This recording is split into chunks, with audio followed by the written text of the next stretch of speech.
Bismillahirrahmanirrahim. Assalamualaikum warahmatullahi wabarakatuh. Selamat pagi mahasiswa kelas program linear dimanapun berada. Semoga semua dalam keadaan sehat walafiat, tidak kekurangan suatu apapun, berbahagia dan bersemangat melanjutkan perkuliahan. Hari ini di pertemuan ke-6 ini yang akan kita bahas adalah metode simplex. Jadi kita sudah mulai masuk materi metode simplex yang nantinya materi simplex ini akan bertahan sampai akhir semester. Jadi pembahasan tentang metode simplex ini adalah salah satu yang merupakan alternatif dari penyelesaian masalah program linear selain dengan menggunakan grafik seperti yang sudah kita pelajari di pertemuan-pertemuan yang sebelumnya gitu ya. Jadi ini kita kenalan dengan salah satu metode baru yang kita sebut sebagai metode simplex. Untuk menyelesaikan metode simplex ini, Anda memerlukan pengetahuan prasyarat berupa pengetahuan Anda tentang operasi yang digunakan pada mata kuliah yang lainnya, yaitu aljabar linier. Jadi nanti kita akan ketemu beberapa hal yang sama dengan yang di aljabar linier, tapi cuma sedikit ya. Barangkali ada yang masih belum membaca sama sekali tentang metode simplex. Sebaiknya segera dibaca karena yang saya ulas di sini tidak dari semua sumber yang ada, tapi saya rangkumkan dari poin-poin yang perlu saja, gitu ya. Yuk kita mulai pembahasan tentang metode simplex. Rincian materinya yang akan kita bahas hari ini yang pertama adalah pendahuluan metode simplex itu apa, kemudian memahami model siap simplex atau yang nantinya akan kita sebut sebagai bentuk kanonik, kemudian akan kenalan kita dengan yang namanya variabel slack dan juga variabel surplus. Kemudian kita akan latihan mengubah model matematis ke dalam model siap simplex, kemudian memahami dan menyusun tabel simplex. Tabel itu apa? Tabel itu tabel, sama aja ya, beda istilah sedikit. Kemudian menginput nilai yang sesuai dalam tabel simplex atau tabel simplex gitu. Kita lanjutkan langsung untuk yang pertama, pendahuluannya. Metode simplex ini salah satu teknik penyelesaian yang bisa digunakan dalam menyelesaikan masalah program linear, di mana dikhususkan biasanya kalau kita menggunakan metode simplex itu ketika kita melibatkan banyak sekali constraint atau pembatas, atau kita kemarin menyebutnya sebagai kendala atau fungsi kendala, dan juga banyak variabel, jadi lebih dari 2 variabel. Jadi bayangin kalau misalkan pada sebuah perusahaan besar misalkan ya, untuk menghitung keuntungan maksimum atau untuk mempertimbangkan berapa kira-kira saya harus memproduksi barang, misalkan produknya mereka banyak sekali macamnya, misalkan kayak Indofood aja deh, misalkan mereka kan punya banyak sekali produk ya, atau kita ambil satu aja misalkan Indomie, misalkan ya, Anda kan tahu bahwa Indomie itu kan macamnya ada banyak sekali kan, Indomie goreng, kuah, soto, ayam bawang dan semuanya macam-macam.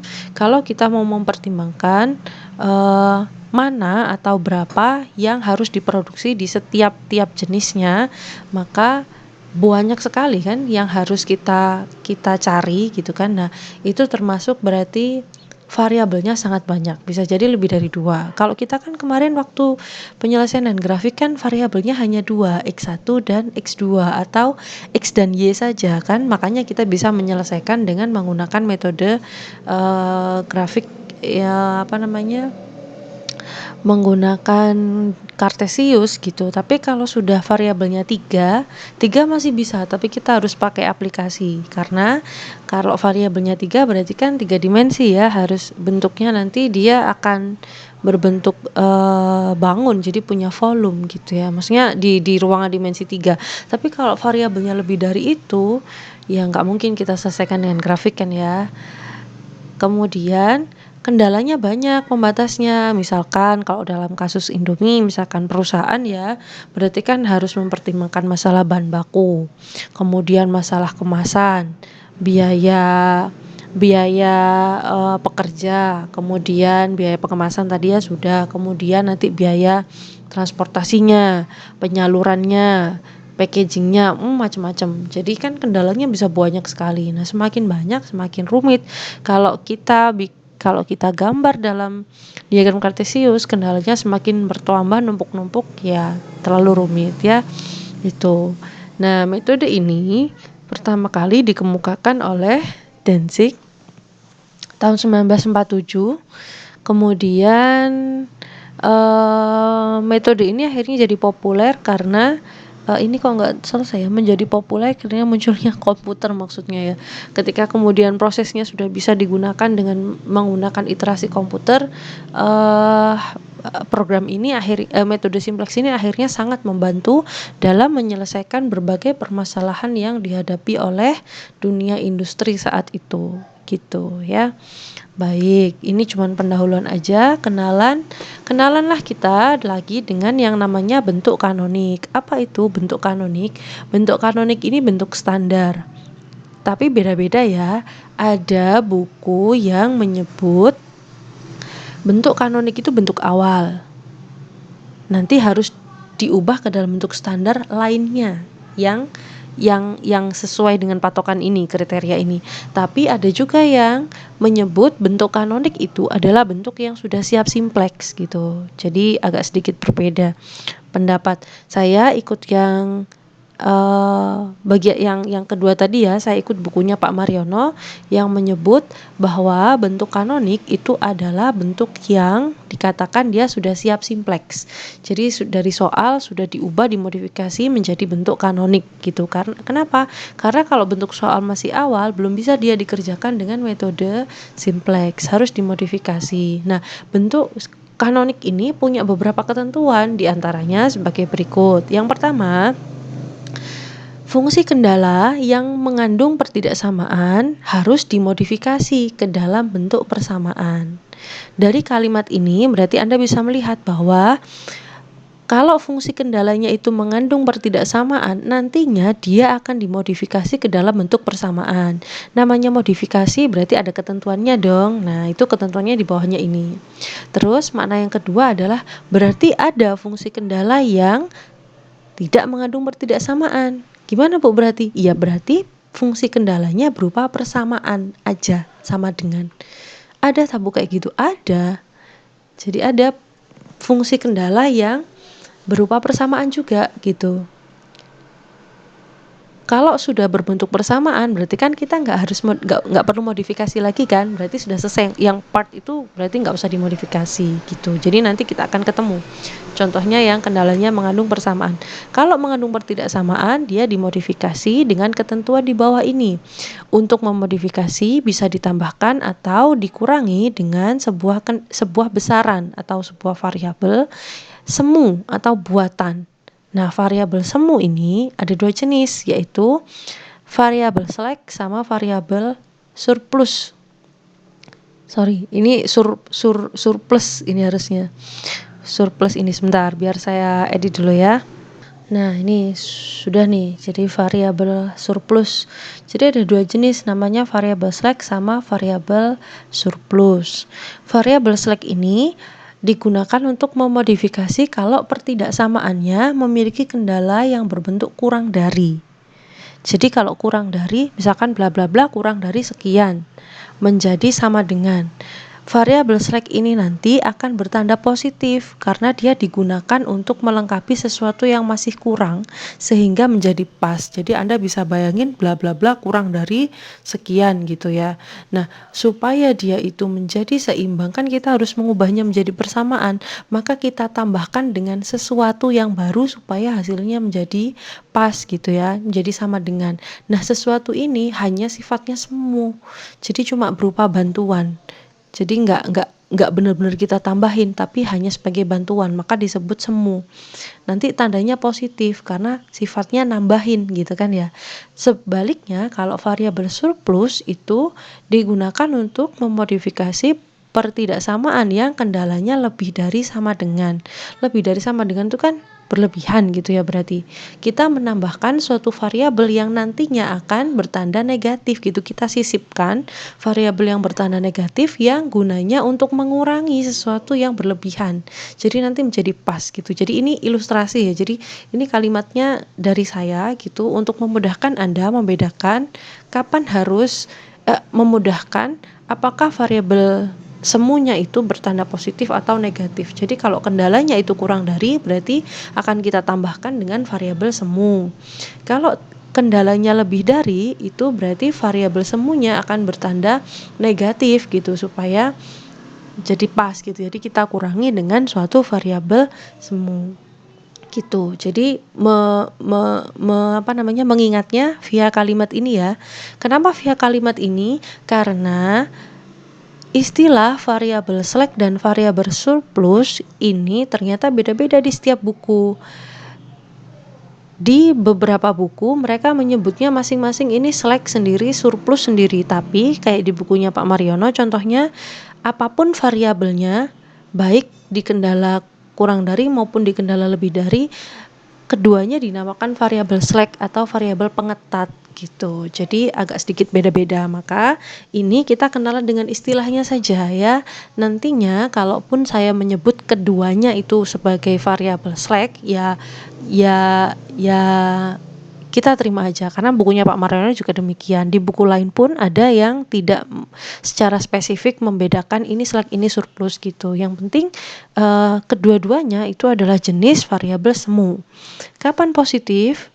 Ketika dia kendalanya kurang dari. Kapan negatif? Karena ketika kendalanya lebih dari gitu. Karena gunanya untuk mengurangi atau melengkapi seperti ini gitu ya. Jadi diingat-ingatnya dari sini ada istilah variabel slack dan surplus. Saya lebih senang menggunakan slack dan surplus sih sebenarnya, dua jenis ini, karena jelas-jelas berbeda memang fungsinya gitu ya. Barangkali ada yang membaca bukunya Pak Mariono kemudian lu kok ini dua-duanya slack, nggak apa-apa ya. Memang ada beberapa buku yang seperti itu, nggak apa-apa ya gitu. Ketentuan lainnya adalah ruas kanan fungsi kendala harus bernilai positif. Masih ingat ya, ruas kanan itu yang bilangannya itu loh, dia bernilai positif. Jika ada kendala yang ruas kanannya negatif, nanti tinggal dikalikan dengan -1. Tapi ingat, suatu pertidaksamaan kalau kita kalikan dengan bilangan negatif, maka tanda pertidaksamaannya berubah ya, berganti arah. Terus ketentuan yang keempat, semua variabel semu yang disisipkan dalam fungsi kendala itu sebenarnya mereka adalah variabel yang nilainya juga tetap non-negatif. Jadi mereka itu juga termasuk kategori kendala tak negatif. Masih ingat ya kemarin bahwa kendala tak negatif atau non-negatif itu artinya karena semua benda yang kita gunakan dalam program linear itu semuanya adalah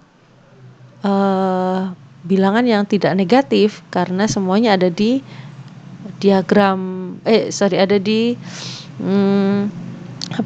kuadran 1. Karena masalahnya adalah masalah real atau masalah nyata, nggak mungkin kan negatif gitu. Nah, variabel semuanya itu juga tergolong variabel non negatif gitu. Kemudian yang nomor 5, fungsi tujuan harus memuat semua variabel, ya kan? Kalau masih ingat ya, fungsi tujuannya kan Z sama dengan bla bla bla gitu. Nah, karena dia harus muat semua variabel, berarti kalau kita menambahkan suatu variabel semu, maka dia juga harus akan nanti termuat di fungsi tujuannya. Gitu. Berarti kita menambahkan perhitungan di fungsi tujuan. Nah, tetapi karena dia hanya bertindak sebagai modifikator dan tidak mempunyai kontribusi apa-apa terhadap fungsi tujuan, maka konstantanya untuk slack variabel ini, slack atau surplus seharusnya di slack atau surplus tersebut dituliskan 0 gitu. Jadi konstantanya 0. Koefisiennya 0. Bentar. Nah, ini sudah oke nih. Maka koefisien, bukan konstanta ya, koefisien untuk slack atau surplus variabel tersebut dituliskan 0. Contohnya, nah misal seperti ini. Ubah soal di bawah ini ke bentuk kanonik. Ini saya screenshot dari bukunya Pak Mariono ya. Karena menurut saya bukunya Pak Mar itu yang contohnya yang paling enak dan mudah diserap. Di buku-buku lain tuh ya ada juga, tapi mungkin tidak semudah dilihat yang bukunya Pak Mariono. Misalkan kita mencari X1, X2, X3 tak negatif. Tak negatif ini sudah mewakili yang X1 lebih dari 0, X2 lebih dari 0, X3 lebih dari 0 itu loh, kan harus ada kan pernyataan bahwa variabelnya itu tak negatif itu selain dinyatakan dalam bentuk pertidaksamaan, boleh juga dinyatakan dalam bentuk kalimat seperti ini. Memenuhi kendala bla bla bla dan memaksimumkan Z sama dengan bla bla bla. Bisa dilihat ya, lihat fungsi tujuan itu memuat semua variabel. Kemudian di sini fungsi kendalanya ternyata semua berupa kendala kurang dari. Berarti kita nanti akan menambahkan variabel slack, ya kan? Variabel slack. Nah, masih ingat? Nah, di sini untuk mengubah ke bentuk kanonik berarti dia disisipkan peubah pengetat atau slack yang dimisalkan X4, X5 sehingga menjadi gini, mencari bla bla bla tak negatif. Nah, kalau tadi kan cuma sampai X3 aja, sekarang dilengkapi. Jadi bentuk kanonik itu kalimatnya mulai dari ini, mencari bla bla bla sampai semua ininya slacknya ditulis sekalian di sini, tak negatif yang memenuhi bla bla bla plus X4. Nah, ini masih ingat ya, karena dia kurang dari berarti variabel semuanya adalah plus, jadi plus 4, terus ini sudah berubah menjadi sama dengan 6, X1 plus X2 kita tambahkan dengan plus X5 sama dengan 10. Bu, kenapa ini kok nulisnya jauhan seperti ini? Ya nggak apa-apa, supaya bisa melihat bahwa oh tambahannya itu adalah X4 sama X5 gitu. Bu, boleh nggak kasih nama yang lainnya? Boleh, cuman karena ini variabelnya X1, X2, X3 berarti ya untuk menyesuaikan. Misalkan tadi ini variabelnya X, Y, Z, berarti peubah semuanya boleh pakai huruf yang lainnya, misalkan A sama B misalkan, boleh gitu ya. Karena ini dia pakai indeks, maka ini dilanjutkan X4, X5 gitu. Terus memaksimumkan Z sama dengan bla bla bla plus 0x4 plus 0x5. Nah, ini dikarenakan ini 0x4, 0x5 ini adalah yang barusan ketentuan kelima ini. Nah, koefisiennya dituliskan 0 supaya dia nanti tidak mengubah nilai asli dari si Z-nya gitu. Jadi tetap ini sebenarnya, tapi tetap tersedia di sini karena untuk bantuannya metode simplex nanti. Soal ini sudah berbentuk kanonik dan berpola maksimum gitu ya. Sampai sini paham ya? Oke. Selanjutnya contoh 2. Misalkan gini, mencari UVW. Nah, ini kan berarti kan pakai huruf dia ya. UVW yang memenuhi kendalanya seperti ini. Ini kendala tak negatifnya di sini sudah dituliskan. Jadi kalau tadi kan pakai kalimat yang ini tak negatif. Nah, kalau yang ini tak negatifnya nggak ada, tapi dituliskan dalam bentuk pertidaksamaan. Terus ini fungsi tujuannya. Bisa dilihat ini kendalanya macam-macam. Ada yang lebih dari, kurang dari, dan sama dengan. Nah, bagaimana bentuk kanoniknya? Ini kita mencari U, V, W, ST. Nah, ST ini tambahannya si variabel semuanya. Anda boleh menuliskan bagian ini terakhir. Jadi kasih tempat dulu. Terus tulis ini dulu kan. Oh, ini kan kendala lebih dari. Berarti kan slacknya bernilai negatif. Dia pakai slacknya S sama T karena ini semua huruf. Jadi nggak pakai indeks, nggak pakai X4, X5 lagi. Karena dia lebih dari sama dengan berarti variabel semuanya adalah variabel surplus, jadi dia min S gitu. Kemudian yang kendala kedua, karena dia kurang dari sama dengan berarti pakai variabel slack jadinya plus T, pakai yang lainnya. Kendala ketiga sudah sama dengan berarti kan nggak perlu diapa-apain gitu. Jadi nggak ditambah sama variabel slack atau surplus, jadi tambahannya cuma 2, maka Anda bisa menambahkan di sini kemudian mencari U, V, W, ST yang memenuhi, kemudian ini tinggal dirapikan karena tadi U, V, W, karena kita menambahkan 2 variabel yaitu S sama T, di sini ini dia kita tambahkan S dan T, ini lebih dari sama dengan 0 untuk menggarisbawahi bahwa dia ini adalah tak negatif. Kemudian meminimumkan Z sama dengan bla bla bla tetap persis sama soal aslinya plus 0S plus 0T. Nah, yang Anda perlu perhatikan di fungsi tujuan di sini semuanya plus untuk variabel surplus. Nggak ada kaitannya antara di sini ini min atau plus di sini ini min atau di sini plus, nggak ada. Semua variabel semu di fungsi tujuan nilainya adalah 0. Jadi positif 0 seperti ini, plus 0 aja. meskipun min 0 pun sebenarnya nggak ngaruh apa-apa sih, tapi ya udah kita tulis plus 0 aja. Jadi meskipun di sini negatif, nanti ada yang tanya, Bu ini kan min S kok di sini kok plus 0S, ya karena nggak ada hubungannya antara yang bagian sini dengan bagian sini. Pokoknya di semua fungsi tujuan kita tulis koefisiennya adalah 0 seperti ketentuan yang nomor 5 gitu ya. Jadi ini contoh yang lengkap di bentuk kanonik, sudah ada yang lebih dari, kurang dari, sama dengan, sudah lengkap dengan fungsi tujuannya. Kalau Anda menuliskan bentuk kanonik minimal seperti ini. Jadi ini sudah yang paling lengkap. Bagian ini penting sekali ditulis apa benda yang kita cari gitu. Jadi U, V, W, S, T ini wajib dinyatakan. Kalau tiba-tiba ujuk-ujuk langsung nulis pertidaksamaan menjadi ini, berarti ya ada yang belum lengkap gitu ya. Jadi mencari apa bendanya ini wajib dituliskan. Karena ibaratnya orang tahu tujuannya apa yang dicari gitu. Kemudian kendala ini otomatis, kendala tak negatif juga tidak boleh dilupakan, tetap harus dituliskan gitu.